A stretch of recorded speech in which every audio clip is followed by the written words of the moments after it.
Hello, everybody. Welcome to Chapter 3 of the City of the Crimson Tower here on Thousand Faces TTRPG. So happy to have you here. I am joined, as always, by these wonderful players. I am so grateful every other week to get the opportunity to tell stories and play games with each and every single one of you. My name is Ethan. I'm going to be your GM for today. But let's go around and say hello to everyone, and I'm just going to do it in the order that I see on my stream layout so that I don't have to think. Playing Gloria, we have itsannamargaret. Hello, my name's itsannamargaret. You can find me everywhere on the internet at itsannamargaret. I am so excited to be playing tonight, and it's going to be a great time. Playing Hawthorne, the raconteur, we have Sally. Hey everyone, I'm Sally. I'm playing Hawthorne. I'm really excited. I've been waiting for this. 2 weeks is too long. I'm so excited. Gonna have to boost your volume. You are very quiet to me. Very quiet on my side, so I will have to boost you here on Discord and then probably in the podcast. But we are very happy to have you here. Next, playing Brawk, we have Lauren. Oh, hi. Glad to be back. I'm really excited about tonight. 2 weeks is too long. I just want to delve more into this environment and into these characters. Mm-hmm. So let's fucking go. Portraying Nyne, Mav. Yeah. Hey everyone, it's Mav. I'm just a black guy on the internet. And also, since it's Pride Month, happy Pride Month, I'm a black bi guy on the internet. Black bi guy on the internet. So I'm here playing Nyne. I'm happy to be here and just play with all my friends and have a great time here. Meow. So I just have to tell you this, Mav. It's a story I didn't tell you. One of my favorite edits or things I had to do on the first episode of City of the Crimson Tower was when you were first introducing yourself and you were talking about being a caramel-colored man. At first, it came out as a caramel-covered man. I'm covered. I can be whatever you want. You know what? You can be a caramel-covered man. Yeah. I am here for it. Last but not least, playing Karina, we have Matty. Hello, it's me, Matty. I am known on the internet as Cosplays. I am so excited to get killed by ghosts tonight, so I do hope you enjoy. You don't know that'll happen. You don't know. It is the third episode, man. You don't know. You can't die in every campaign we play. I'm here to watch her. To die. Oh, definitely. Nice dagger heart, dying again. Well, please do. Thank you all again so much for being here. You here playing this game with me, you in the live chats right now, listening on Go Buff Yourself Later, which just got onto Apple Podcasts. So it's now on most of the major places that you can get your podcasts. And I'm very excited about editing this episode because I'm using a different little trick and technique that should make it sound even better. Just a few other lingering announcements, and then we'll dispense with all of this foreplay and jump right into the main event. This is an 18-plus stream, both because who knows what type of legal intoxicants any of the players might wish to partake in, but also just the themes and language not appropriate for youngins, and if they do end up listening to it, it's not our fault, we tried. I also want to give a huge shout out and thank you to Sean at Runnels and Rourke. Some of you might know him as the Mallow Man from the Identico streams and TTRPG. He redesigned our layout here, so you might notice we have a new layout, we had a new starting soon screen, and as you'll notice in just a minute, we got a new intro video too. So if you are a content creator or a streamer or anything like that, and you're looking to really clean up your visuals, make things look nice and unified, I recommend Sean at Runnels and Rourke highly. They're just getting started, but he not only did a great job, but also kept the tone that I wanted, listened to feedback incredibly well, made those changes within an hour. So incredible communication, very professional. 10 out of 10 would recommend. Any other announcements anyone can think of that I might have left out? Hey, I have one. Yeah. I just want to let everybody know that's watching. Ethan's working really, really hard on this, and we're very proud of him collectively. And feel free to give feedback and just enjoy and share it with your friends and your family that you really do enjoy all the hard work he puts through and brings you guys stories every week. Love you. Well, now you know how I feel, Ethan. Come on. Now I am Take going the to kill your compliment. character. I don't do. You know what? We should run that sweet new intro. Let's go ahead. Oh, God damn it. I shouldn't have let you be a cat. But seriously, thank you. And thank all of you, because you are the ones who make the magic happen. I just paint the background. So don't lie to us, Ethan. let's go ahead and see that sweet new intro video from Sean at Runnels and Rourke, but also, once again, featuring the incredible character art drawn by none other than our own SallyQuinnCreations. So, let's do it.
Wasn't that so cool? I'm sorry, I know I just ruined the mood, but it's so good. Like I'm very tempted to do the crit roll thing and just run it a second time because it's so good, but no. We'll let it sit. You gotta come back in 2 weeks to see it again, baby. All right. So,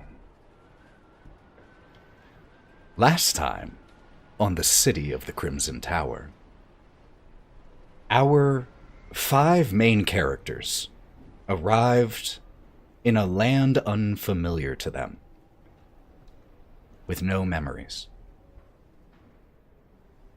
They arrived in a train station where they were met by a gray-skinned man in a fine suit with sharp ears, who had a sign bearing their names and said he was instructed to drive them into the town of Bridgewater.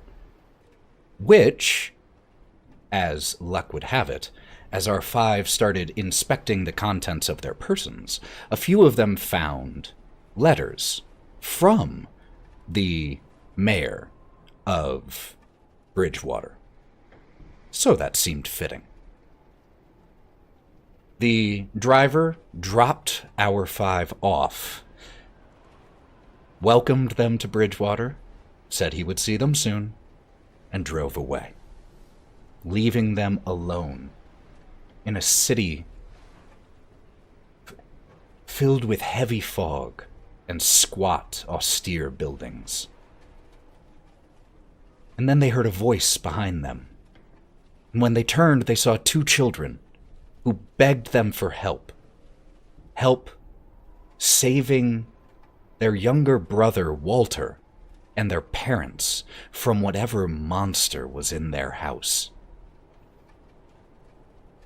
The 5 approached a turn-of-the-century style manor house, and when Gloria attempted to coax the children inside, or to even allow her to touch them, they fled into the fog. A fog which Gloria felt almost started to pursue her, as she and the remaining 4 went into this house to investigate. And what they found was a beautiful house. Very beautiful. Though it had some strange paintings, it seemed quite clean and tidy and well kept. They quickly headed from the first floor to the second because the children had said that Walter was upstairs. Investigating the second floor, they found a few more strange things, eventually finding a painting of the family that lived in this house, including the 2 children that they saw outside, but on the face of a newborn held in the arms of the father. At just the right moment, they could see a slash through it.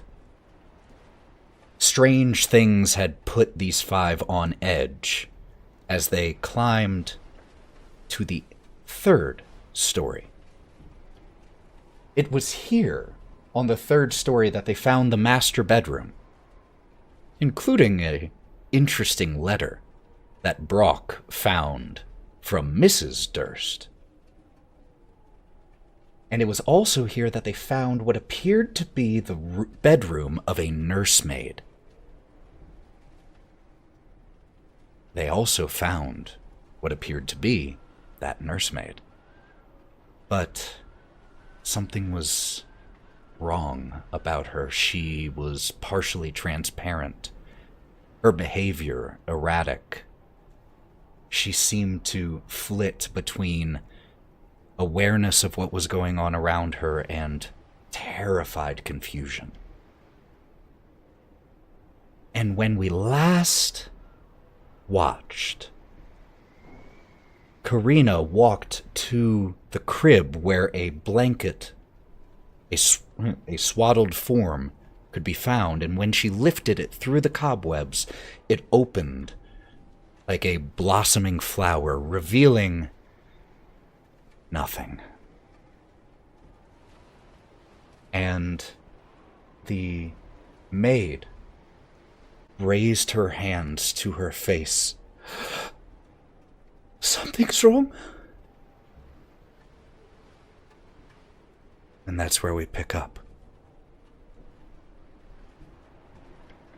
This is an adjoined bedroom where the maid clearly slept, and right in a small room nearby is that crib that was shrouded with spider webs.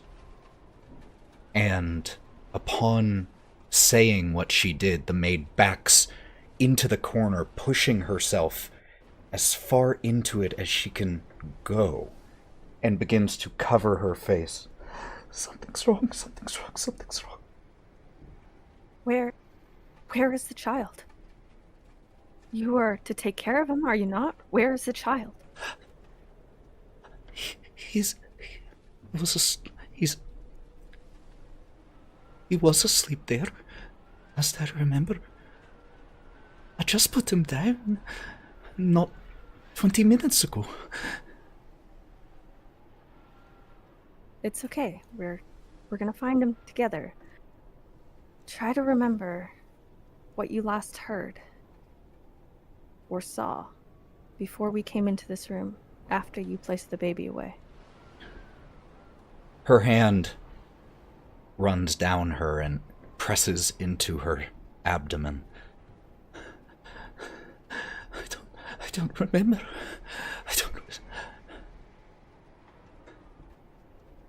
We'll help you try to remember. As you say that, Gloria, she has her hand in front of her eyes, and she doesn't seem to be listening to you. She's looking through her hand. And she is looking through it. Hawthorne is going to walk up to her and look at her and go, now just take a deep breath. Breathe with me. You can do this. Take a deep breath. We're going to work through what happened. Do you remember the rest of your day? Just take a think. The air smells strange.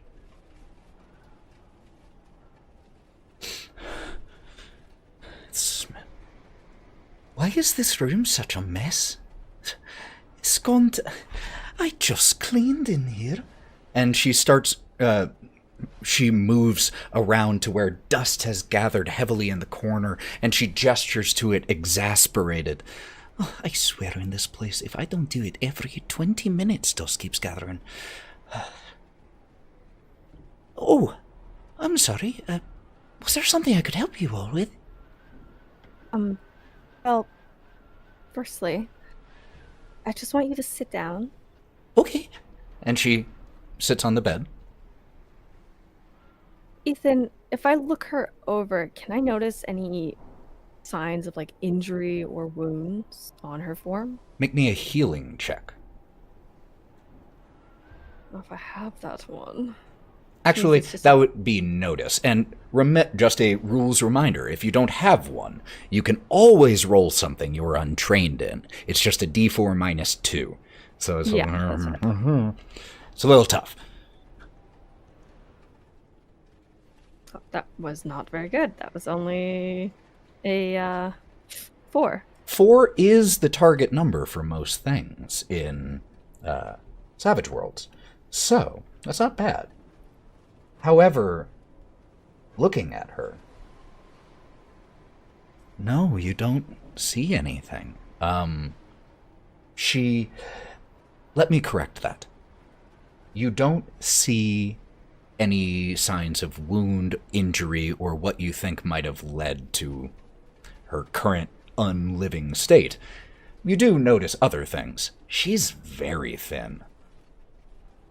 Very thin. She also looks like she was, or is, quite lovely. But fear and how thin she is have certainly changed her appearance. But no wounds or blood or any ripped part of her clothing or anything like that. I think... Oh, sorry. Oh, I think Karina is going to start looking around the room for human remains. Got it. As you are doing that, Nyne? Hey, Brawk, come here real quick. I don't think Miss Living Dead Girl over there knows she's working overtime. Okay, I don't think she's realized that she's clocked out and just working for free right now. What? He leans in. He's sweating profusely. His hair is sticking to his forehead. His glasses are sliding down on his nose. He keeps pushing them up, grabbing the frames on either side. I wonder if maybe this whole place, and he just kind of like circles the room, and he comes in like he's telling the darkest secret, is an illusion. What if this whole, it's a separate thing entirely? Brawk, what the fuck are you talking about, man? What do you mean illusion? Okay, like, I have real things in my hand. I'm not discounting what you're saying because I did see a fucking head inside of a damn suit of armor like a few minutes ago, but you guys didn't fucking see that I saw it. You thought I was fucking dumb, but no, I know what I fucking saw. Whoa. Never dumb. Mm-mm. Sorry. Not dumb, Nyne, just mistaken. I believe you. Excuse you? I wasn't mistaken about anything that I saw, okay? All right? You think you saw a baby, okay, in the fucking room over there? He's kind of getting a little bit temper right now, just being called dumb. See, I know what I fucking saw, right? I saw a swaddled form. That could be easily faked. A head in a helmet that disappears is fucked, for lack of better terms. But you picked up the swaddled form and the baby disappeared? could have been mistaken. It's not logical. She's It's gonna not. start like looking under the bed now. As she starts looking under the bed, I have a lot of experience looking for random, obscure lost items because I'm really good at losing things. And so this is actually one of my strengths. Is it possible that I could kind of search through some of the debris, seeing if I could find like an indication of like how long it's been?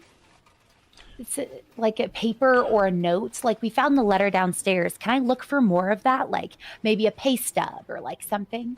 I just want to make sure. You can absolutely do that. I just want to make sure I know exactly what you're looking for. If I understood correctly, you're looking for evidence of like how long it's been? Yeah, well, because she's dead, but like doesn't seem to. Nyne, I don't think she knows what happened, and I think we need to start looking for clues about how long it's been since this happened. So, I believe Karina also said was going to look around for different things.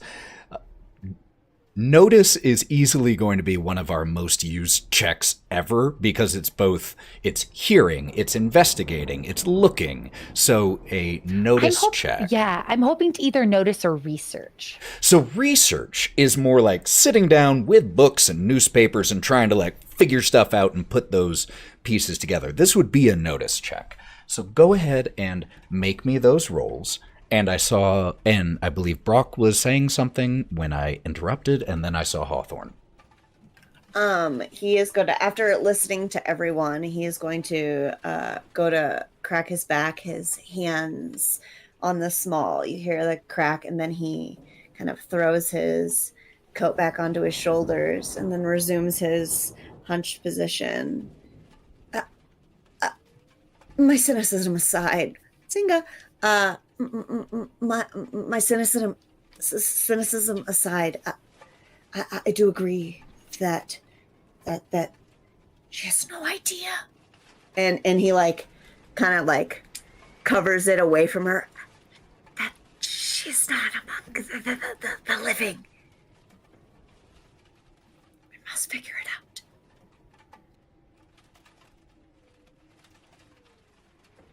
Well, I'm pretty sure there's a body somewhere.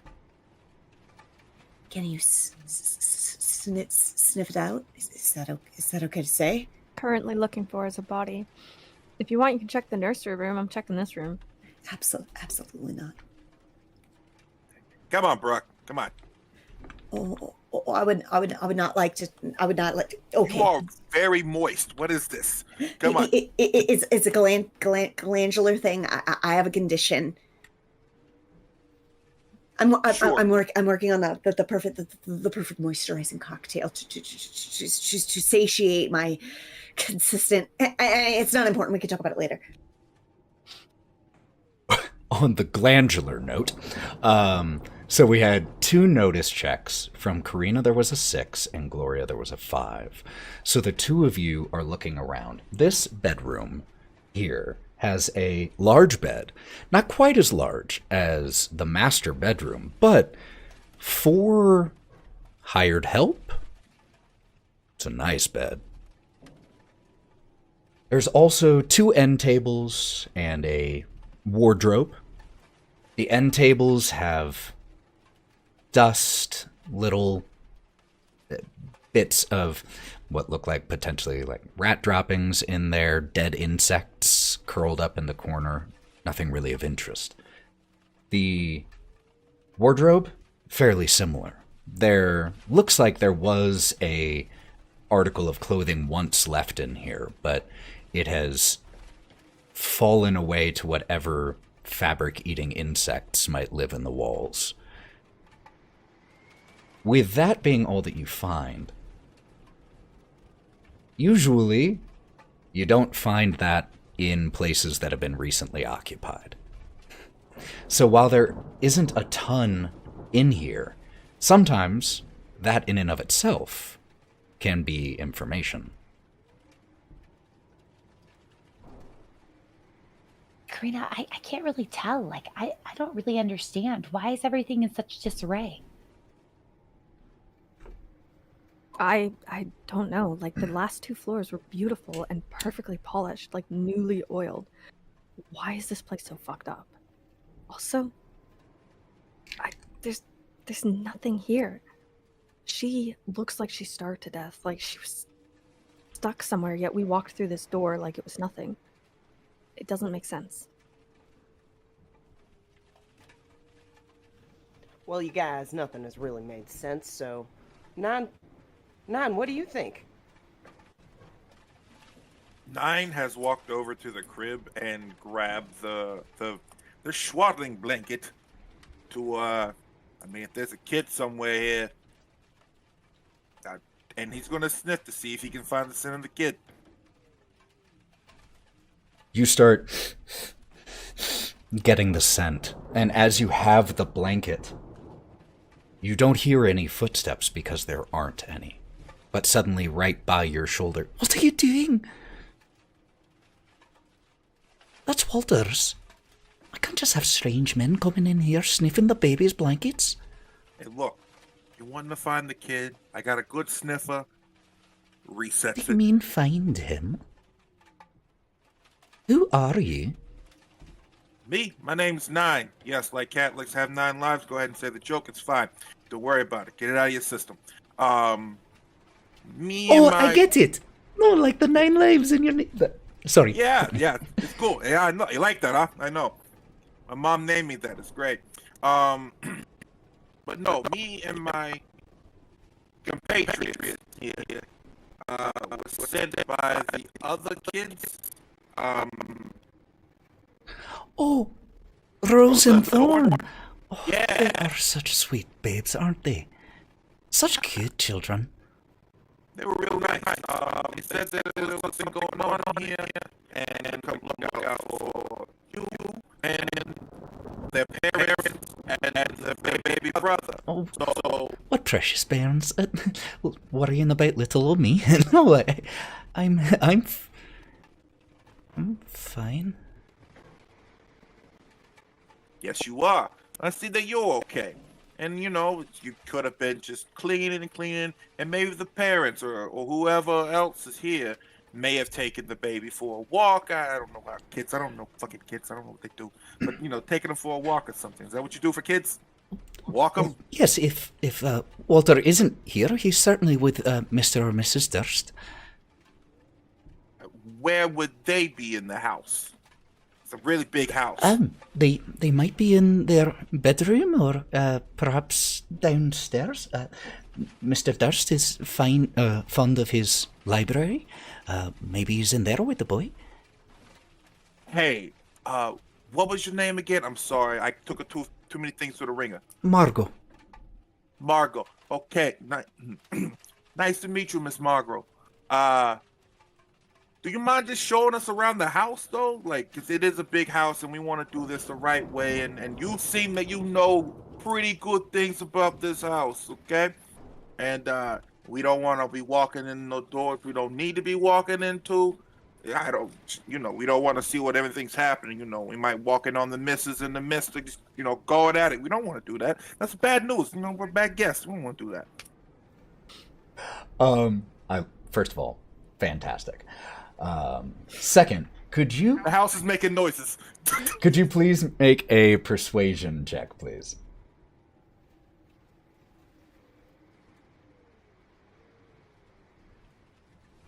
Still getting used to this thing. What do I go for persuasion? Skills? Yeah. Do I have? Oh, I do have persuasion. Okay. Roll it. And then we're gonna roll. There we go. Oh.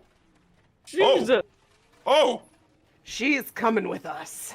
Yeah, she's coming with us. 28. Whoa! You exploded Oh my God. 4 times and then got a The 5? rest of the game. Hey, look, I got good stamina. What do you mean? Jesus! That was insane rolling. Okay. Oh, of course. If you'll wait outside, give me just a moment to freshen up. I will be right out. Hey, no problem. Everyone, let's go. Let's go wait outside. Alrighty, I will follow outside. As Hawthorne walks out, he turns to the people around him and goes, "You guys think she's gonna remember that we're standing out here?" I don't know. Need to remind her, possibly? I'm starting to wonder if we need to investigate the basement where the children said the parents went. Go to the top. Go to the bottom. Where do you want to go, Gloria? Honestly, out of here. Out of here is where I want to go. But I try to whisper so it's not super loud.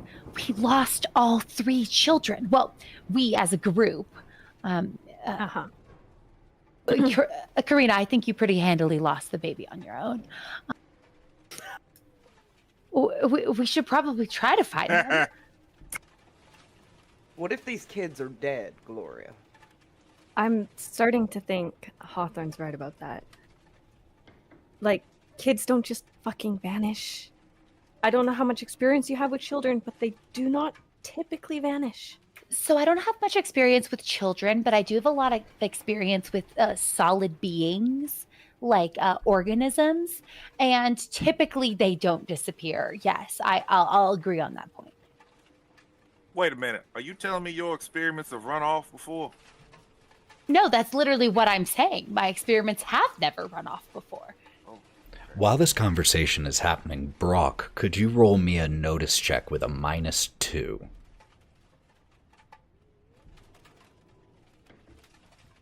Just because while this conversation is happening, I imagine Brawk is looking around.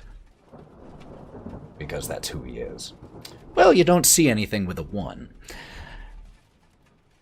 But you just see this same 3rd floor landing, the red marble staircase going down, the double doors you investigated earlier to the north that led to the master bedroom, the door to the bathroom, and once again the broken light fixtures on the wall here. There was sweat in my eyes. I will say that even with a 1, simply because you're looking around, you do notice one thing. And just a reminder, there is no light up here on this floor. You all have been functioning from the lights of 2 flashlights. So everything is illuminated by those big, slightly flickering circles of yellowish light. And Brawk, you notice the wallpaper here. It looks like it once had color, but whatever color was printed or painted into it has faded to gray. You can still make out a shadow of the design, though. And it seems to be woodland scenes of trees, falling leaves, tiny critters.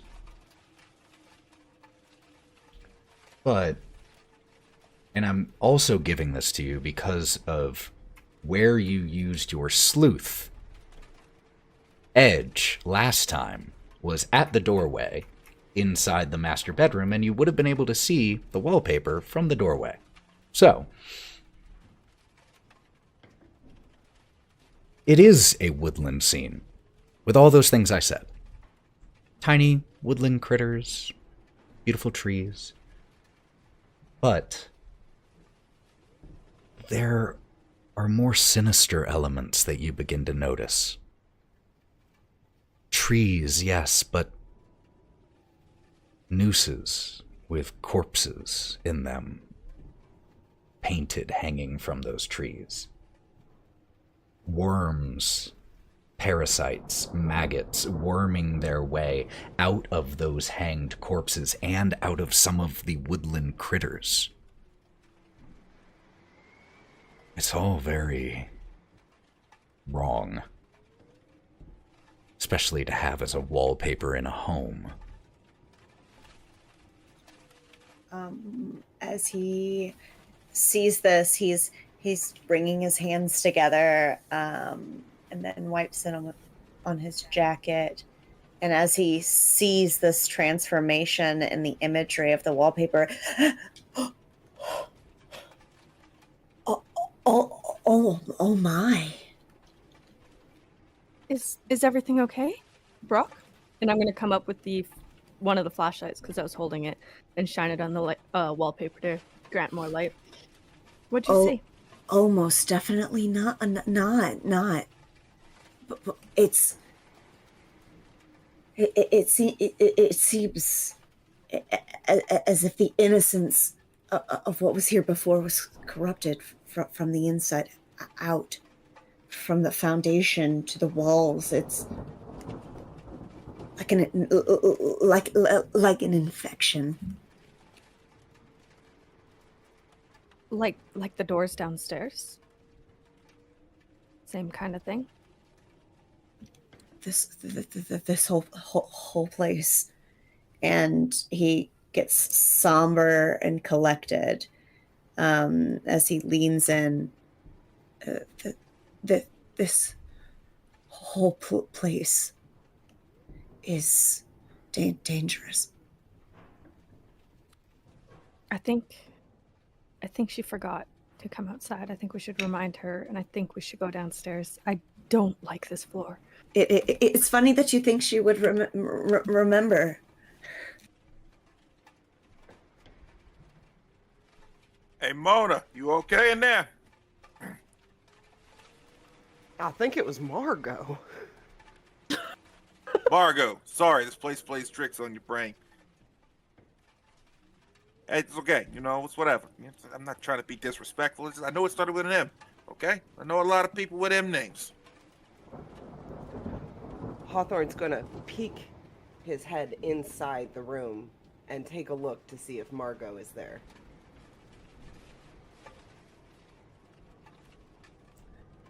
The room appears to be empty.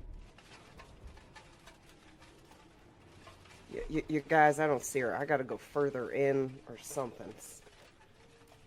So he starts walking into the room without anybody talking to anybody. He just starts walking straight into the room. Going to the nursery is my guess because there's no one in the main room. Should we follow? Raging Bull's okay. I think he's fine. Hawthorne, as you go in there, could you make me a notice check? Also with -2. A flashlight, or did he just walk in there in the dark? Hawthorne does have a flashlight, one of the two. Okay.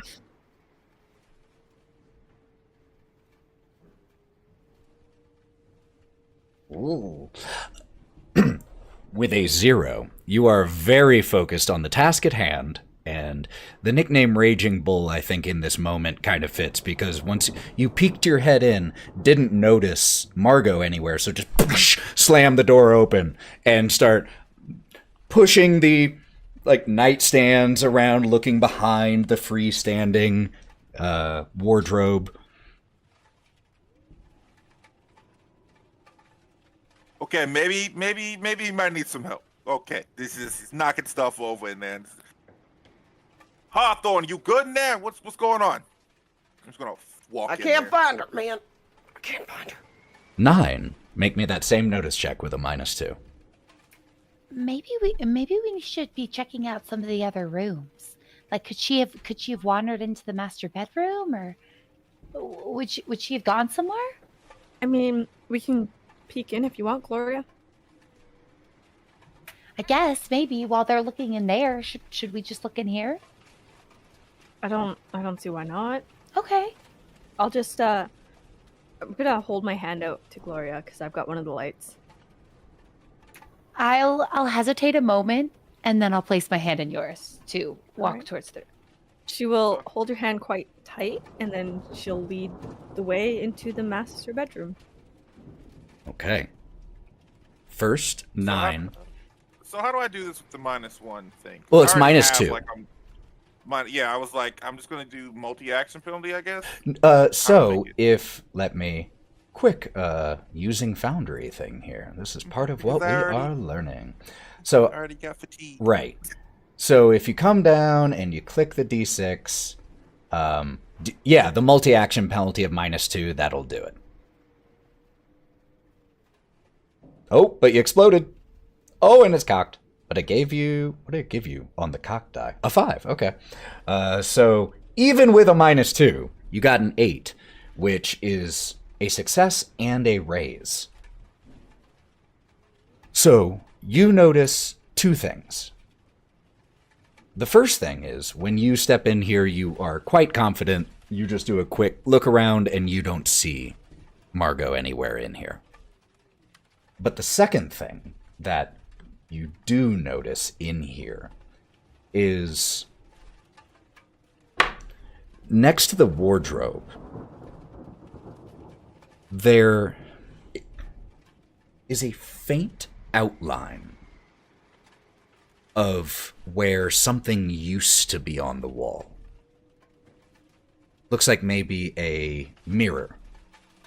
Full-length mirror. And it's that slight discoloration of the wall here that makes you focus on this area a little bit more. And you notice the faintest outline indented into the wall in the shape of a door. So, I've never told what Nyne's night vision looks like, or dark vision. So Nyne's eyes do what all cats do when they're in the dark. They kind of glow just in the dark and fixate to where they are. So they are large when he's looking around, and when he narrows in on something, he sees it and kind of gets down to like a cat stalking motion. He knows the other two are behind him, and he kind of just puts his hands up just for a second and points to where the indention would be, and he walks over there, and he's a strong boy, so he's just going to move it out the way, and it's like, hey, found this. So I found this door here, like something seems off. As Nyne says that, the camera cuts to Gloria and Karina walking into the master bedroom using this flickering flashlight. And each one of you gasps as for a second you see Margot standing in front of the fireplace and looking up towards the portrait of Mr. and Mrs. Durst. And then she sees you, I shouldn't be here, and runs through the wall.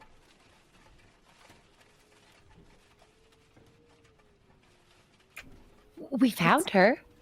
We did find her. Where are you going? Margot, it's okay. We're not going to tell on you. Is there Just something come with us. wrong with our appearance? I feel like people keep running. Here, hold on. I'm going to pull out my compact and try to, like, powder my face a bit, maybe straighten my hair. I'll be honest, Gloria. I think you look perfectly fine. I don't think that's why she's running. Oh, should we look at the portrait, baby? Sure. And I'll lead her closer to the portrait, and we will take a closer look for anything that seems odd or unusual about this portrait. I want to look at the emotions on the faces of the individuals. I want to know why she was looking at it. So, the painting here is a portrait of what looks like a husband and wife, and they look familiar. They are younger versions of the parents you saw in the family portrait a floor below. They seem... It's not like you smile for a portrait, but they seem content, and you can tell through simply the embrace that there is love there. And there isn't anything unusual about the portrait, save for the contrast in the woman's face compared to the previous one. And by seeing this facial expression, now obviously portraits always have artistic license, even in this era of photography, people still go back to the classics of painting for a reason, because of the artistic interpretation. So maybe that wasn't quite an accurate one, but she doesn't look nearly as... Her eyes don't cut nearly as hard in this portrait as they did in the family portrait. And as you know, the two of you observe the painting, it's at that point that you hear Nyne's voice from just a little distance over, saying that he found something. We should go see what they want, but first, can you try to... Can you see in the dark? If we turned off the light, could we see if this portrait changes too? I can't see in the dark, but I can't either. Firelight, maybe? I don't know. Maybe. Oh, I mean, you were feeling the portrait downstairs. I could try touching it. I'll flick off the light, hand the flashlight to Gloria so I have a free hand while still holding her hand, and I'm going to reach out and just run my hand along the canvas and the frame to feel if there's anything odd about it. Okay. As you start feeling at the portrait, there is a sudden loud sound that comes from, it sounds like a floor below. Maybe a piece of furniture scraping against the floor. Maybe something falling. Maybe it was just the walls of this old house moving.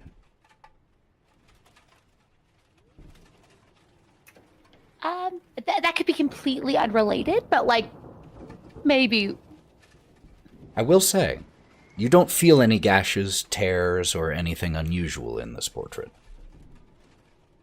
Okay. Does it lift from the wall? Is there anything behind it?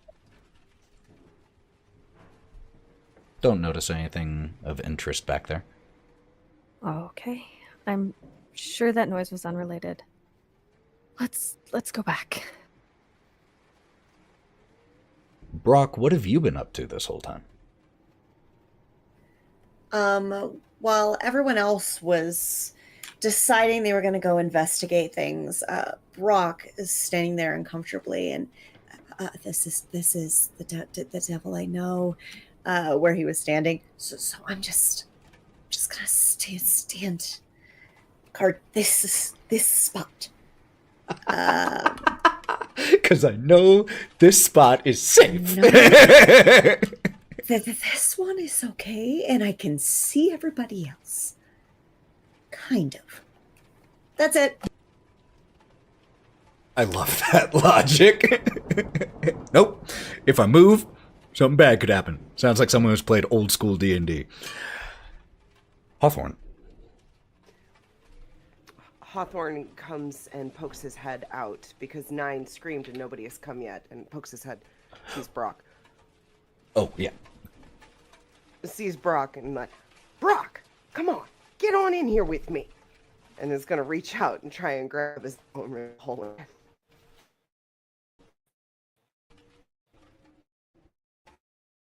It goes.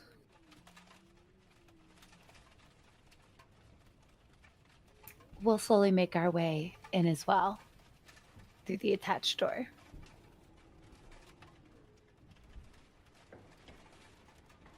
So, you all are going in and going through that door that Nyne found? Wonderful. Is it easy to open? One sec. Let me change one aspect of ambiance, and then we can jump into answering that question. That is never a good sign. Oh, it's a great sign. Come We're now. having fun. Come now. Don't be I have Don't no be idea so what's in this cynical. That's Brock's job. So the door pushes open. There is some plaster that seems to have been put over it.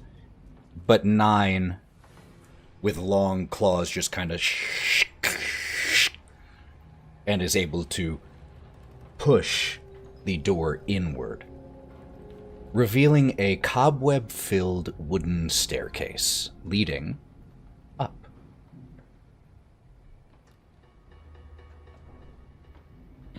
From when I was outside the building, I did notice a fourth floor. You did indeed.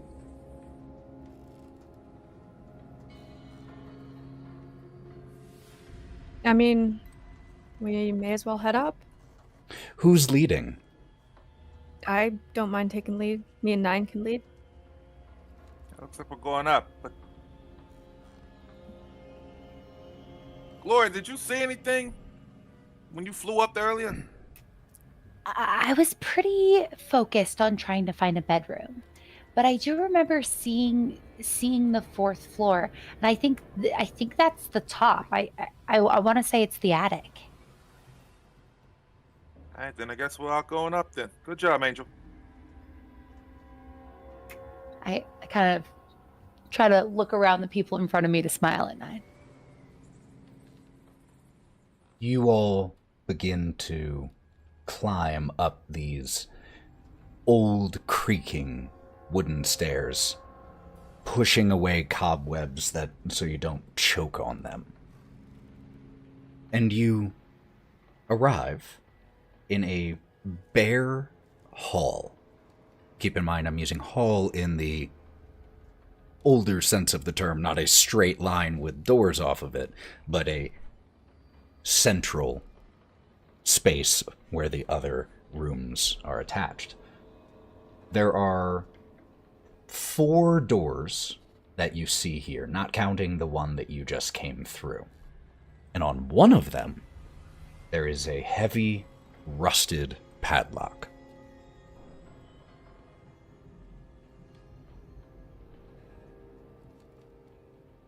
Yeah, locked doors keep secrets most of the time. Was the only just one going to that's- say the same thing. Yeah, see, there you go. 2 minds think alike. I like you. I like that. You know what? Hey, Raging Bull. Hawthorne, come here. Me, Yeah. you. We break that Yeah, what lock do you need? together. You guys, mean, there's Nyne, a I ton can of just other pick doors. it. Can we try What? the other doors first? I mean, we've passed every door we have seen that we didn't need to go through. Maybe there is something in those rooms that we might need. Anybody? No? Not a bad idea. I mean, we can unlock this, but are we going to go through? Are we going to be able to come back out?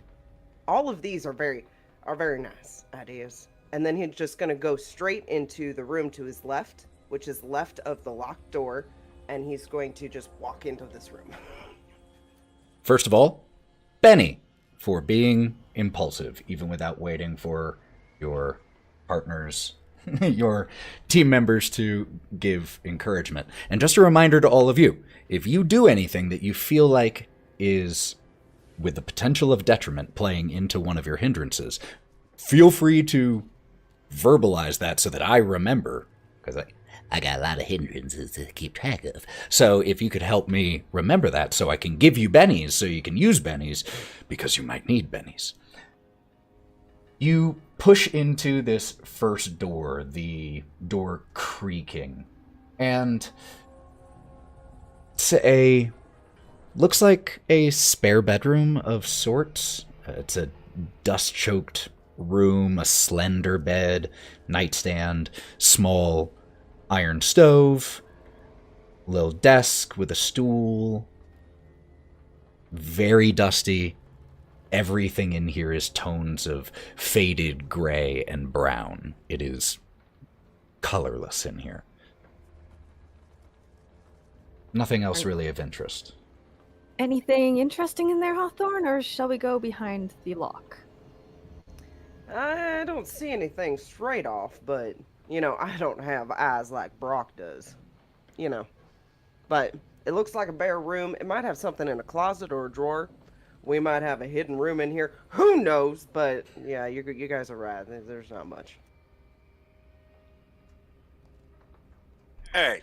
There's Raging still Bull, 2 you're other good. You're doors doing for good. what it's worth.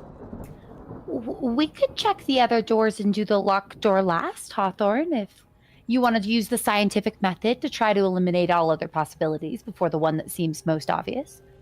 You know what? I don't mind either way. I got my brass knuckles. I got my billy club. I'm happy. But, you know, there might be things that we need behind the other doors. But you know what? Let's check out. Let's check out the other doors. Oh, now everybody's all for Hawthorne's All right, idea. we'll check the other doors. We were for your idea. The fuck? Ethan, can I look around for like a metal stick or pipe or something like about a few inches long, pretty thin? Here in this hall, you don't Or like in the room. see. So you would have to look around in the room, and I would say the first thing, looking into the room that Hawthorne already opened. I mean, there's a small iron stove. It's possible you could break off part of it, or find a piece of it that, if you're just looking for something that you can use to break the padlock. Is there a fire poker at all? Yeah. Yeah, I'll take one of those. It's actually, it's not a fire poker. It's very similar, but it's the one that has like the little shovel on the end of it for getting rid of the ash. So much. I will take that, and I'm just going to go and lean against the locked door. Got it. The rest of you, which of the two other doors are you checking out? There are two to the south of this hall. Left, right. Let's go right. You approach the door to the right, and all of you who are approaching, make notice checks.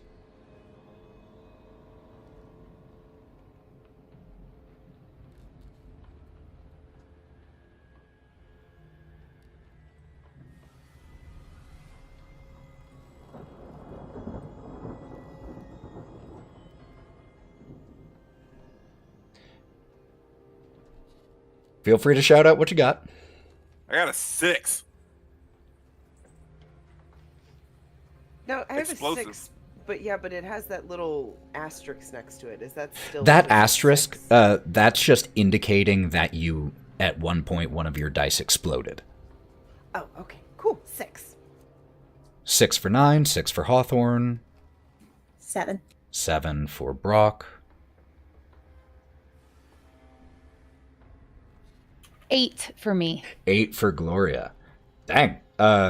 So, all of you notice, as you approach the door, the sound of wood rhythmically creaking.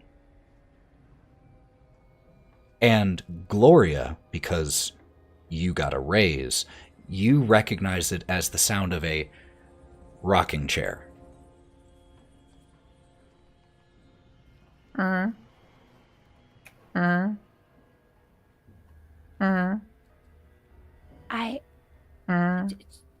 Do you guys hear that?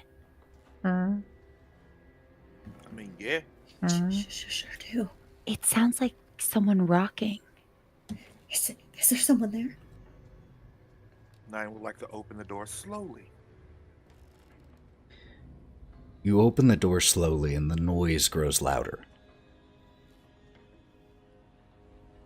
You continue pushing it open, and it reveals a very similar room to the one that Hawthorne investigated previously, another small guest bedroom, or more likely, given the era, maybe for hired help who stayed overnight. But the difference is, as you push open, you see a rocking chair. But it is stark still, and as soon as you push the door open enough to see it, the sound stops. And placed in that rocking chair is a smiling porcelain doll with a lacy yellow dress, cobwebs draping over the chair and over the doll and over the rockers of the chair.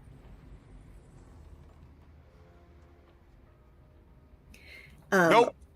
Brawk is going to reach through everyone and close the door. No. That is what we call a cursed item. Okay. Oh, I thought it looked kind of pretty. Like with a little bit of cleaning, I kind of like it. Hey, What- Angel. Look here. Dolls hide the souls of people. All right, that's what I was always grown up to be. You never look a doll in the eyes because it belongs to another soul body. It'll take your soul. Okay, That's I don't silly. Destroy it. That's We should silly. destroy What it. did No. you guys find? What's going on? I'm just gonna We like gotta destroy this thing. wander up from behind, holding my little shovel. What's What's that? going on? Brawk moves out of the way. After you, I will stay right on this floorboard, and he'll fit his feet right into the little floorboard to where they don't cross, where that meets the other floorboards. Okay. She'll walk past Brawk and into the room. So we found this weird, kooky looking doll here. I don't fuck with dolls. All right, I punch any man out in the face, doesn't matter. But dolls, they fucking terrify me. I'm not gonna lie to you. They do. Nyne, are you scared of a piece of glass? Of porcelain? First of all, Playing with a doll takes a lot of emotional intelligence. It takes a lot of imagination. It's something that you can work towards. Also, I have they're- imagination. They're I'm generally stupid. made to remember somebody. So they can be sentimental. What if the doll was in a rocking chair? The rocking chair was moving on its own, and then all of a sudden, whenever you open the door, you finally see the rocking chair. It stops moving. I mean, There you go. that's kind of fucked up, not gonna lie. We should probably save the doll. There's definitely weird stuff happening. Well, I can go in there and grab it for you, Gloria, if you want. I still kind of feel Let's bad. let's for just look snapping at you. it. Well, let's just look at it. Okay. Let's just look at it. I want to We'll go into the destroy room. doll if you guys bring it with us. It is cursed. I will hold my hand out to Gloria again, and with the flashlight, lead her in towards the rocking chair to look at the doll. What, is the rocking chair moving again? You never saw it move. When the door was closed, did we hear it move? When the door was when all of you walked outside and closed the door? Because the door was closed Mhm. in No. between. Okay. No. Okay. I will lead Gloria in, and we'll Is- head towards the door. Is there Or to the anything wards weird rocking about chair. it, or does it just look like a doll? Like a pretty porcelain doll with lacy. I'm going to leave whether or not there's anything weird about a porcelain doll in a spider-webbed rocking chair up to you. But I get your meaning of, is there anything particular other than that unusual about it? Not really. It does look like it was loved. It's parts of the dress, the stitching has come undone. There are little stains where probably some dirty fingers once held it. But no, just looks like a doll. Okay, this is very... Okay, I collect porcelain dolls, but does it resemble any of the portraits we have seen in this house? Like hair color, any sort of semblance to anyone we've seen in this house? A fantastic question. And I would watch that. But no, it's too generic. It doesn't have that level of detail. It's a very... the design of the face is very simple. The little bit of blush for rosy cheeks, a little mouth, pinprick eyes, the straight line eyelashes. It's not a very detailed portrait of whomever was the inspiration. Alrighty. I will pick up the doll and pass it to Gloria. Maybe we could try to get the kids to come back, like if it was one of theirs. That is a great idea, because honestly, losing these children is fucking awful. I feel pretty bad. I feel pretty bad about it. I'm gonna kind of dust off the doll a little bit, take a cursory look around the room, and then move back out to the hall where we can find Got it. the other doors. And now there are 2 doors that you've opened and 2 doors that you have not. One of those 2 doors has the padlock on it. Gloria begins to wipe away the cobwebs on this doll, and it doesn't move, doesn't make any strange sounds or vibrate. Just seems to be a doll.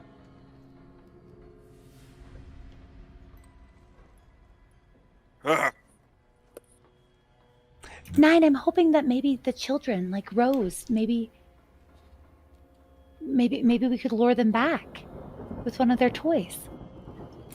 You know what? Look, I trust you with that. Okay, I feel safe knowing that you got it and you know what you're doing with it and everything. You know, Angel, it's all good. If you really feel uncomfortable, we could leave it. No, it's do it for the kids. I will set aside my differentiations towards dolls for you. I will do it for you. You know, you make me a little bit braver when with dolls and stuff. Let's go to the other room, okay? Let's go to the other room. Okay, yeah. I will just follow Nyne wherever he goes. Just in The general. last room, I assume. Just in general. Yeah. Follow that. Oh, Captain, my Captain. So let's open up this next door. So the last unlocked room. This door opens and leads into, as your flashlights shine in before you enter, a much larger room. A dusty chamber packed with what looks like old furniture, larger household items, and they're all covered with dusty white sheets. It looks like it's a storage room. But it's, compared to the other rooms here, like compared to the bedrooms, 2-3 times the size. So there are at least 8 or 9 larger, bulky items in here with sheets over them, along with smaller ones. Hawthorne. As Hawthorne walks towards the room, he's gonna stop at Brawk, and he's gonna turn. He's gonna grab him by the chin and lift up his chin to look up at him and go, "We need your eyes on this. Come on."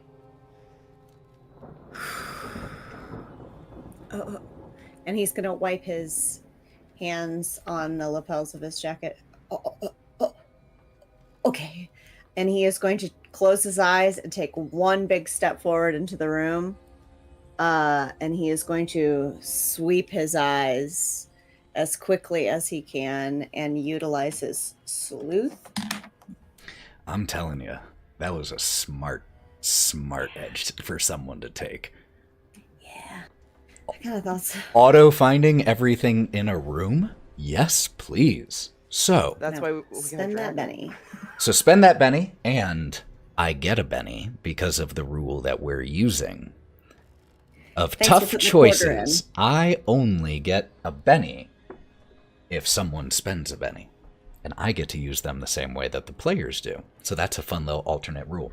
Now, Brawk, I have a question for you for this sleuth use. Given that you're not currently on a time crunch in that there's no one chasing you or anything like that, you have a minute or two. How does this use of sleuth manifest?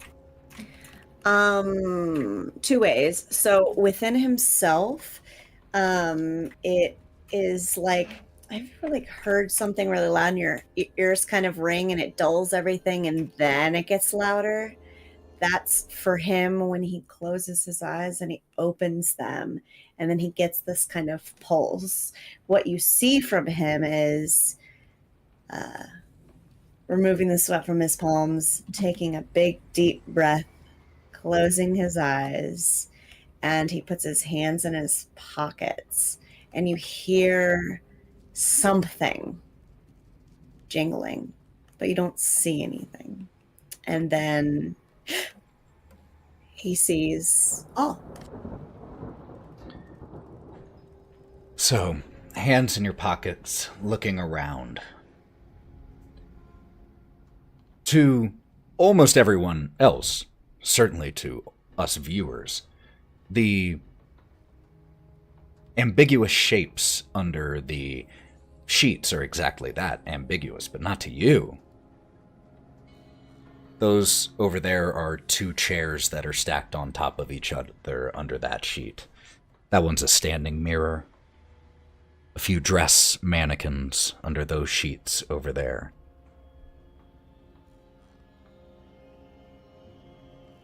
There's a old, disconnected iron stove that maybe was used at one point to heat a different part of the house. But there's another sheet over something there, and this one you can tell already is a large luggage trunk. And you walk over to that one and you pull the sheet off, and you see this crocodile leather large suitcase. This was clearly not... These are not suitcases that fit on planes. These were used for train travel, sea travel. Large trunk. Brass corner accents.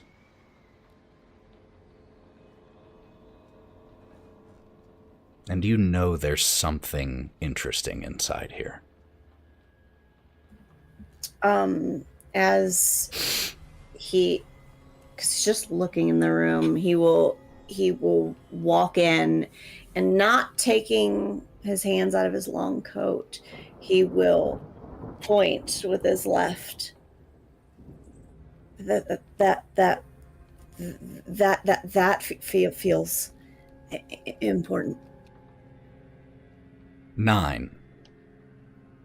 When Brawk pulled the sheet off of this leather trunk, it caused a small wind gust, bringing a scent to your nose. A scent of dried blood.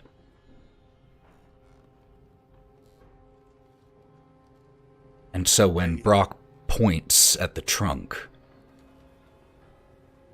your eyes were already focused on it. Yeah. Hey, let me open this one, okay? It's, my sniffer's working overtime right now. Nyne's going to carefully walk over. Confidently, but carefully walk over. So, you know how we were possibly entertaining the idea of looking for a body of sorts? Yes. Opens the trunk. Oh. You all smell it. And Nyne, as you open the trunk, Brawk and you are the first to see in. There's a body in here wrapped in a ripped, tattered bed sheet. Dried pools of blood staining it.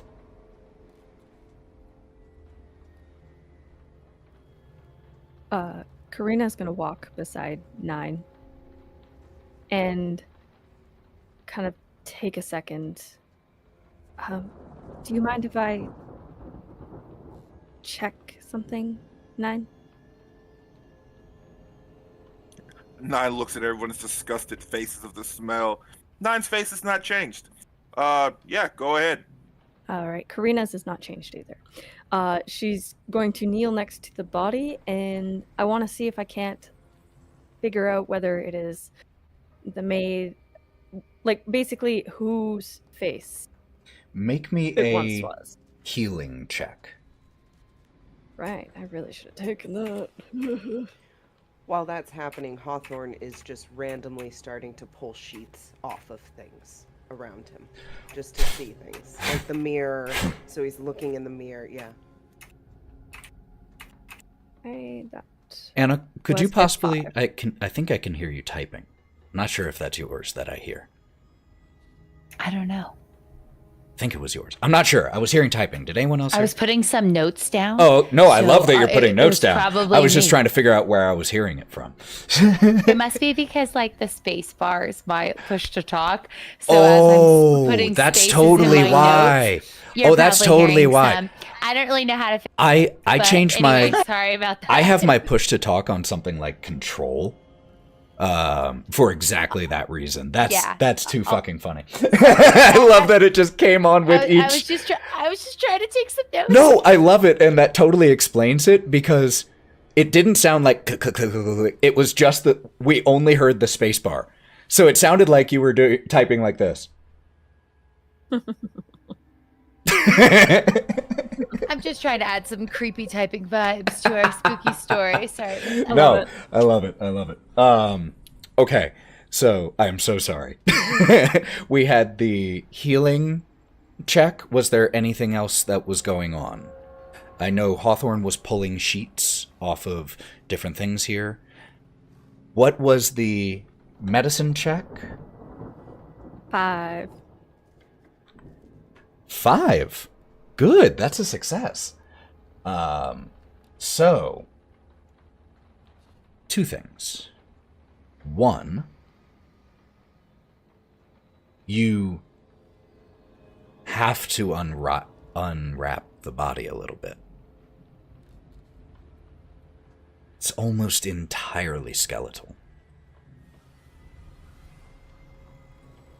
And the little bit that does remain has been in this curled position for so long that it's mummified in that posture. And you are still able to notice a few things, though. This woman died from multiple stab wounds to the abdomen. And from just the little bit of hair that still clings to the scalp,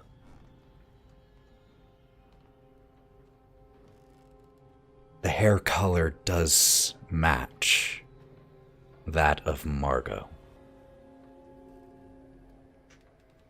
And then, with that connection, you look and you find little bits of clothing that were still stuck to this body that hadn't fully rotted away. And it's the outfit that you saw her wearing. I think we found Margot. Ethan, can I use either like academics? I know I can't remember much of my past, but I want to try to age the body, if that's possible. Like figure out about how long it's been dead? How long it's been there. Well, that would be a healing check, which you just made right there. And this would be part of it as well. At least 5 years? Okay. At least. And the only thing that makes you say at least is you're confident enough to say it's old, but you've already had some interesting inconsistencies with time. And so you aren't really sure. But you do know it's certainly not fresh. All right. And you said the fabric was like, was the fabric rotted off as well? So the blanket that was around her was still mostly intact. It showed definite signs of age as well, but it was mostly her body that had decomposed. Okay. I will cover her face up once again with the bedsheet. say a few words and take a step back. It's almost certainly Margot. I don't think we're looking for a living child anymore. But whoever did this. Nyne will reach into his pocket and pull out 2 little copper-looking coins. And, yeah. Sorry, kid. And we'll put them on Margot's eyes. You know, here's your fare. That way you can get there where you belong. Pay your way.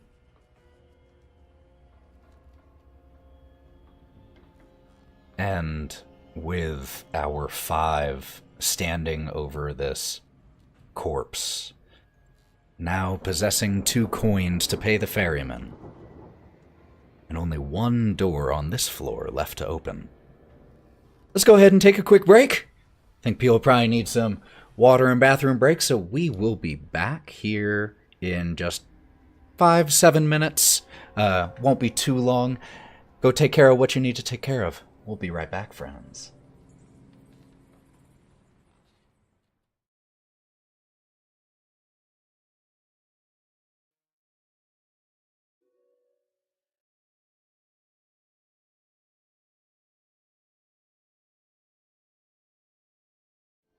What?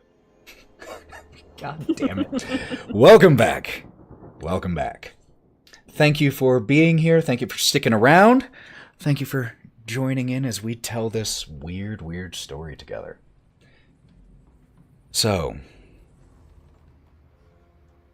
the 5 of you still stand in this storage room, now with most of the sheets ripped down, revealing the freestanding mirror, the antique chairs that had padded chairs. But the most interesting aspect is the body that you presume belonged to Margot, lying in front of you.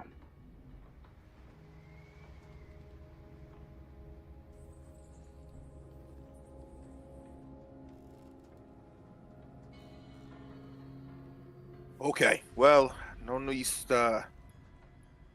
We put her at rest. Let's go find the rest of those fucking kids. And literally, let's get the fuck up out of here. Okay. I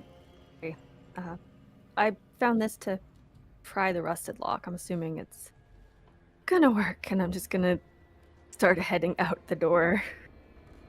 All right. Who is going I'm to... going to quickly close the chest before we leave, just to try to stifle the smell a little.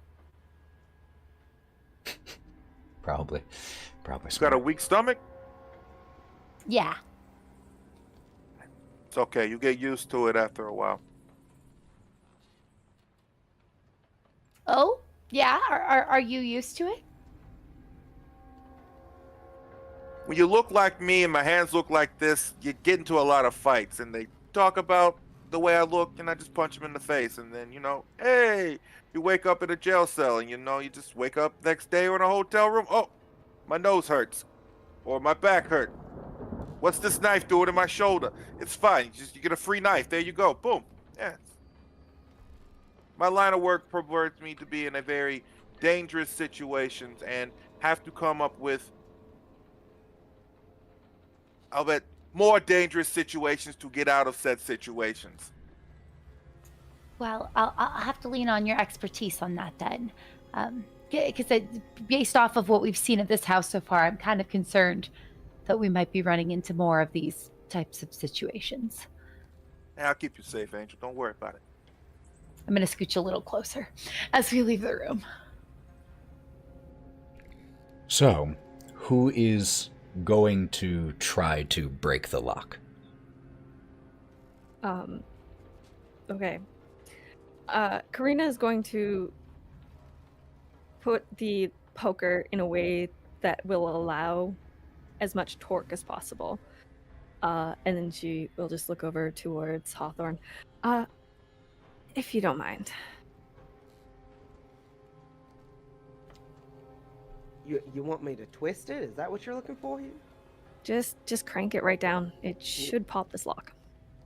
I haven't had somebody tell me that since I was in bed with them. Okay, here, let me...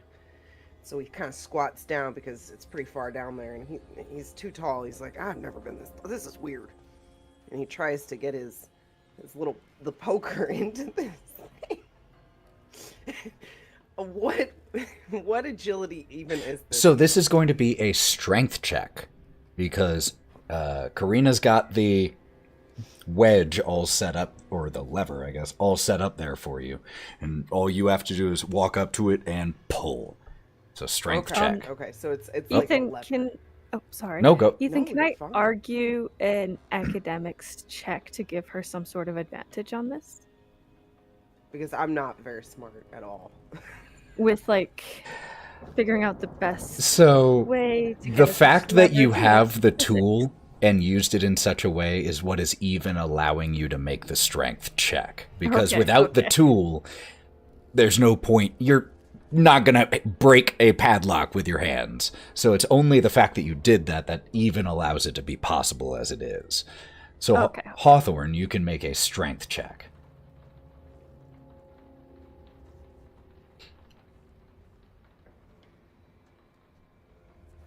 I got a 5. That is a success. You pull back, and there is a kink as it breaks, and bits and pieces of it tinkle to the ground. And the door is unlocked. Well, look at that, you guys. I did it. Good job, you two. Hey, Can I Brawk. take that back, Hawthorne? This is mine now. I was just using it. Are you serious right now? You don't like sharing, do you? I would No like it. southern hospitality for you, eh? And then he holds out the whatever it is, and he's like, "Here, beautiful, take it." Thank you. She will grab it and open the door. The first thing that you notice as you open this door is the fact that the windows are bricked up. The other exterior rooms you've gone to have had faint gray light, maybe just a crack of it, between heavy velvet drapes. But none in here. The window is flanked by 2 wood-framed beds sized for children. To the right of the door, only about 7 or 8 feet away, there is a dollhouse. A dollhouse that, as you walk in and the flashlight traces over it, you all can't help but notice is a perfect replica, at least the front of it is, of the building that you walked into. At the foot of each bed there are painted toy chests. Look like they were painted by the children themselves. Everything in here is draped with cobwebs. And at first, your eyes are so focused on the dollhouse that your flashlight lingers there as you walk forward, and it's only by a stroke of luck that one of your flashlights traces in front of you before you step on the 2 small skeletons curled in the middle of the floor, wearing tattered, familiar clothing. The smaller of the 2 is cradling a stuffed dog.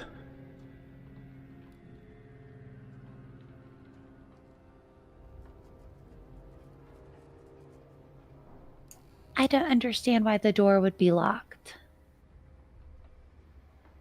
I think the kids were trapped in here.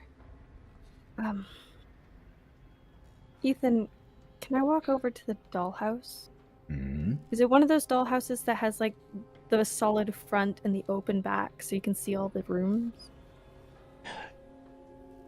As you go and look at it before touching it, it looks like there are small hinges that would allow at least one of the sides, if not more, to open. So yes, you would be able to see inside. She's gonna very gingerly, very carefully open it. Are there figures in there? Are there dolls? And if there are, do they look like the family? You reach to open it. Hold on one sec. I want to turn this down ever so slightly. You reach to open the dollhouse wall, one of the facades, and you hear, "Please be careful. It's fragile." I promise I will And be careful.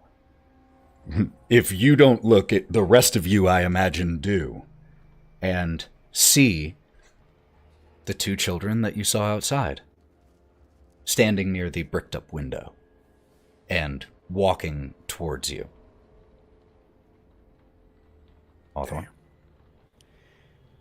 In the time that she was walking towards the dollhouse, Hawthorne went into the other room and grabbed one of the sheets.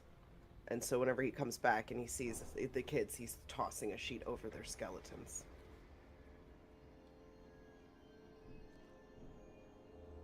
Take a Benny for that. That's wonderful.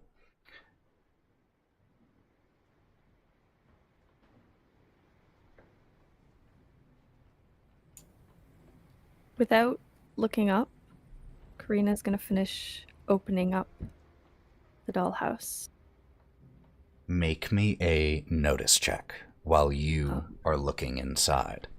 And while Karina is investigating inside, what are the rest of you doing? Oh, we were worried about you. Do you remember talking to us before? Yes, I'm sorry I ran off. I wasn't... We weren't thinking quite right then. I think we're thinking a little more right now. We were talking about it, and we remembered some more things that might help. That there was a monster, and our mama and papa, they locked us in here to keep us safe from it. That way, well, Thorn sometimes would wander off when I was playing, and the boy gives a little bit of a harumph gesture, putting his hands on his hips. Well, you do.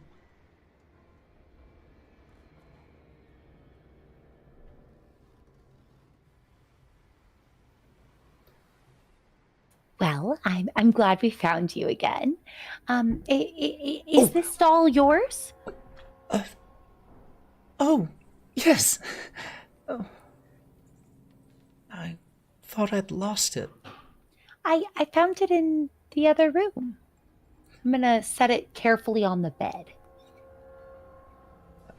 And she just watches you do it, and as she traces Gloria walking over, I think Mama took Walter to the basement.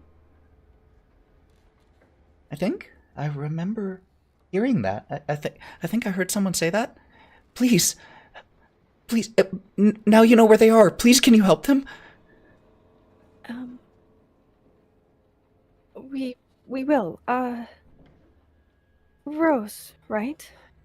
Rosa? Rosa, can you give me a tour with your dollhouse? I'm assuming it's similar to your real house. Oh, yes! And she drops down onto her knees in that way that kids do, and just squats down there, butt on heels, and begins to show you all the different rooms. And she starts on the first floor. That's where Papa reads his books and smokes his cigars. That's the dining room, and that's on the second floor. That one right there, that's the library. That's the music room. And there's Mama and Papa's room. There's Margot's room. Here, the staircase leading here, and she points out all the rooms that are up here on this floor. As she points out the things on this level to you, you look at the rooms here, and what did you get on your notice check? I got a 6 on my notice check. Yeah, this all makes sense. This all tracks. Oh, you notice on the third floor that in the third floor hall, there was also a hidden door leading to the attic. Oh. Just on the opposite side. Oh, you missed that the first time. And there's a hidden door. At least in here, there's a door in the storage room. And you didn't notice a door there. Hey, see? Where does this door go to? And I'm going to point to the door in the storage room. Mm-hmm. You've never been there? Mm-mm. Is there a basement on this depiction of the house? No. Which does track because it would go underground. Yeah. Also, though that would be a really cool dollhouse. Right? Is there dolls? There are not dolls in here. It's just the dollhouse. Okay. Rosie, did you have dolls that went in this house, or was it just the house? Mm-hmm, I have dolls. And she points at her toy chest. I'm gonna go over there, gently open up the toy chest, kind of looking at Rosie, like kind of trying to reassure her that I'm not gonna be rough or anything. And I want to look at the dolls and see if they depict the family or not. Looking at them, they look... Children's toys have advanced a lot since the 1940s inspired era, and unfortunately they are, on the whole, very generic, plain, not clear representations. There are 2 smaller ones that do look like an adult male, adult female, but they aren't detailed in a lot of respects. Thank you, Rosie. I will leave these with you. There's a door in the storage room. We might want to check that out. Hey, Rosa, did you tell us where the basement door was to get downstairs? Well, do you know? I know that there's a trapdoor on the first floor, and Thorn, the younger boy, for the first time, speaks up, and he says, "That door right there goes to the basement."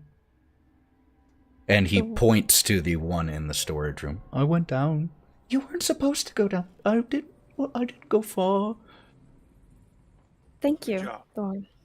I'm going to look over at Thorn and I'm going to go, "You're doing a great job, son. I just want you to know that."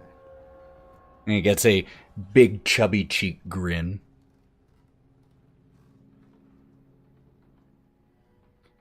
And as his corpse is a few feet away from the spectral image of him.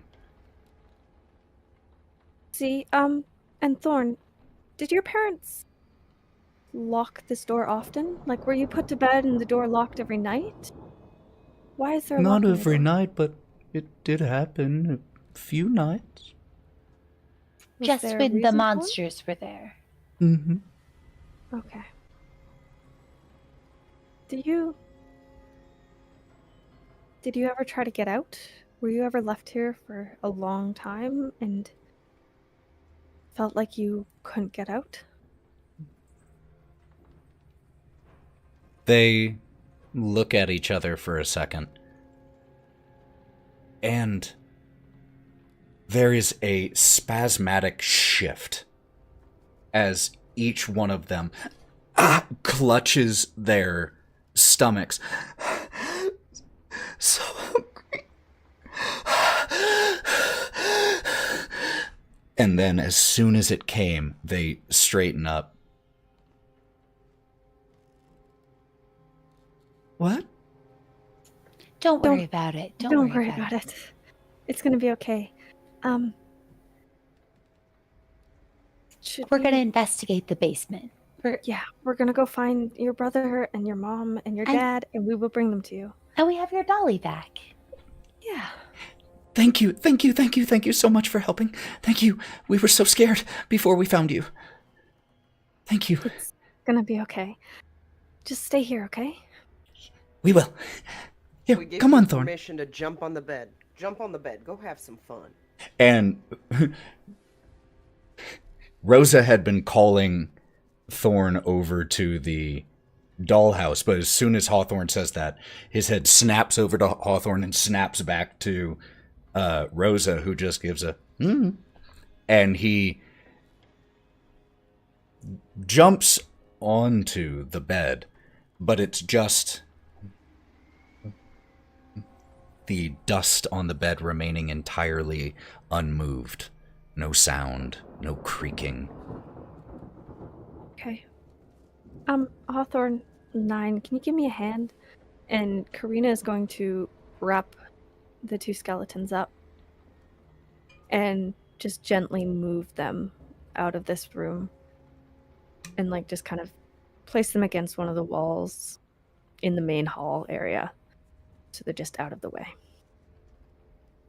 So when you turn to look at Nyne, Nyne is visibly angry, mad, very upset. And when he goes to pick them up and it's like, he collects himself enough. You kids, you kids enjoy your childhood and, and just have fun. It's going to be okay. It's going to be okay. We're going to help you find your little brother and get you out of here. Okay? And you know how sometimes when a child is worried about something and then they have had their fears entirely removed because of the trust they put in you, that they completely forget that it's even a problem and go back to their naive innocence. That's exactly what happens here. As you shout this in, Thorn continues jumping on the bed, squealing with laughter. Rosa, unable to pick up and play with her toys, is simply tracing the rooms of the dollhouse, but with a small smile on her face. Okay. I think we should go to the basement now. Are you okay, Nyne? I'm going to kill whatever took these kids. Whatever the fuck is in there is going to fucking die. I will be right there with you. What could Papa possibly do? Something so cruel. Who? I have to imagine that the parents went to try to take care of this monster and they must be dead. And there's no way they would leave their kids. I'm worried the story is darker, honey. Deeper I and don't darker. think it was a monster. Margot was killed with a knife. Stab wounds. Not... They didn't look like claws, did they? They looked... It's hard to tell. They looked more... The way the scraping on the ribs, it didn't... Because you got a decent roll. It didn't resemble claws. So it looked probably like more metal. More likely. Okay. I think... Okay, let's just go. The children seem to think there was a monster. Gloria? Yeah. I hope there isn't. You hope there isn't a monster? Yeah, I hope that I hope this whole thing is a fever dream for us all, that the kids included, and you can kind of see that he is visibly shaken and upset after seeing the kids, after seeing Margot, after trying to piece together this mystery, and I just Hey, I hope it's nothing. Brawk, it's gonna be okay. Karina's gonna go and, like, after wiping a tear, she's gonna go place her hand on Brock's arm, if he'll let her. It's gonna be okay, okay? Ullman is touching him.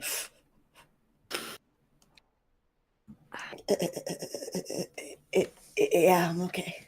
And he kind of like he doesn't like try to pull totally away, but he does shrink at your touch before settling. And she's gonna gently lead him from the room, just making sure to keep his eyes forward, not where they put the skeletons, and just gently walk him towards the storage room. As you all re-enter the room with these scattered pieces of unused furniture and a closed trunk that, even as you try not to look at it, makes its presence known to you. And yeah, there's the door. Just right there. It's not a hidden door. But Was it there before? Nyne, you can see in the dark. You can see everything. Did you see it? Brawk, did you see this when you were doing your thing? I don't recall seeing this. Okay. When you ask Nyne if he's seen the door, he's just, at this point in time, all he sees is red and is bloodthirsty at this point of, someone's got to die. I want my pound of flesh, and just bops open the door and walks down. the door opens to a spiral staircase made of very thin and very creaky wood. And this stairwell is not large, 5 foot wide, mortared stone, descending. And Nyne, as you step in, it is heavily, after the first few feet, heavily covered with cobwebs. It's honestly a little easier for you to see when the flashlight isn't being shown and causing all of those cobwebs to beam white. Visibility in here is hard. You can only see about 5 feet in front of you because of how heavy the spider webs in here are. There's so many fucking spider webs in here. But you climb Slash. down and down and down. Hey, Ethan. Hmm. Before we leave the area, I'm going to be the weird one who is the last person going through, and I'm going to say into the room of nothingness, "We love you, kids. You guys have a great time." In his voice, of course, because I just broke character completely. And then I'm going to close the door behind us.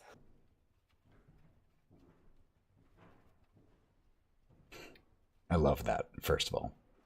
Second of all, hold on. I have to sneeze. I can feel it. There we go. Bless you.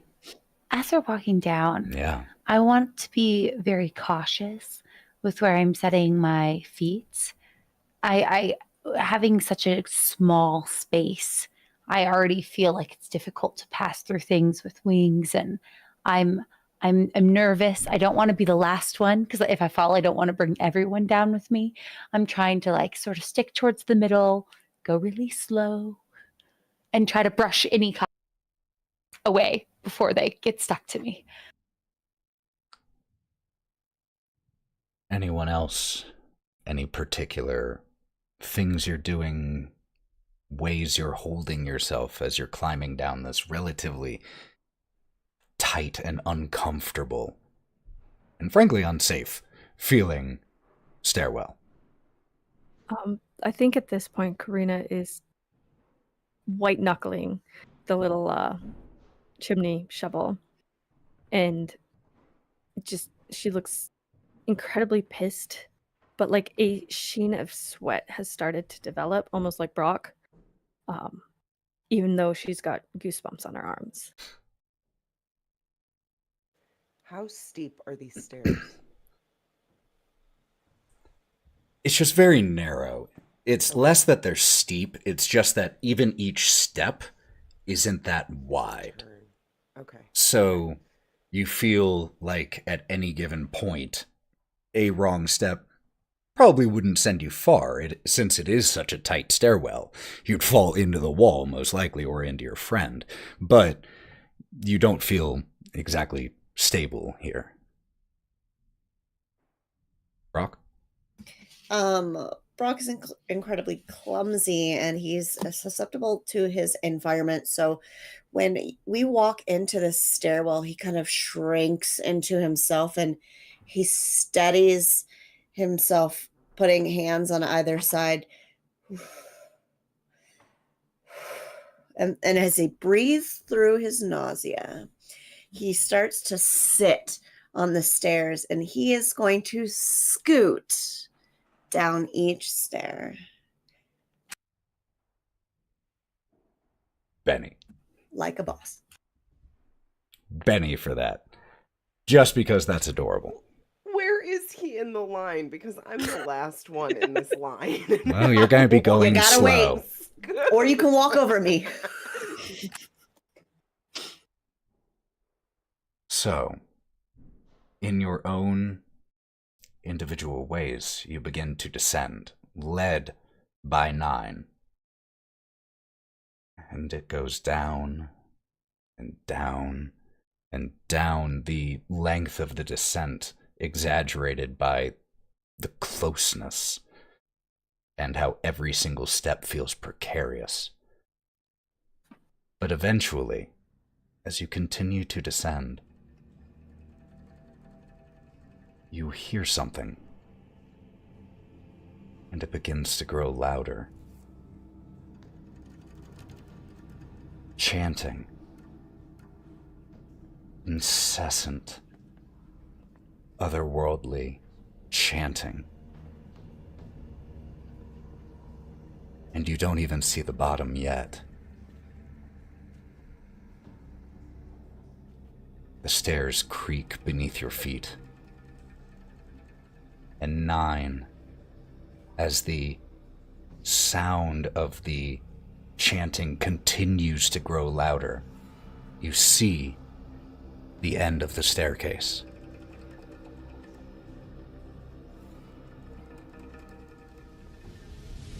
And you step down into a hallway hewn out of the earth and stone, unfinished, unvarnished.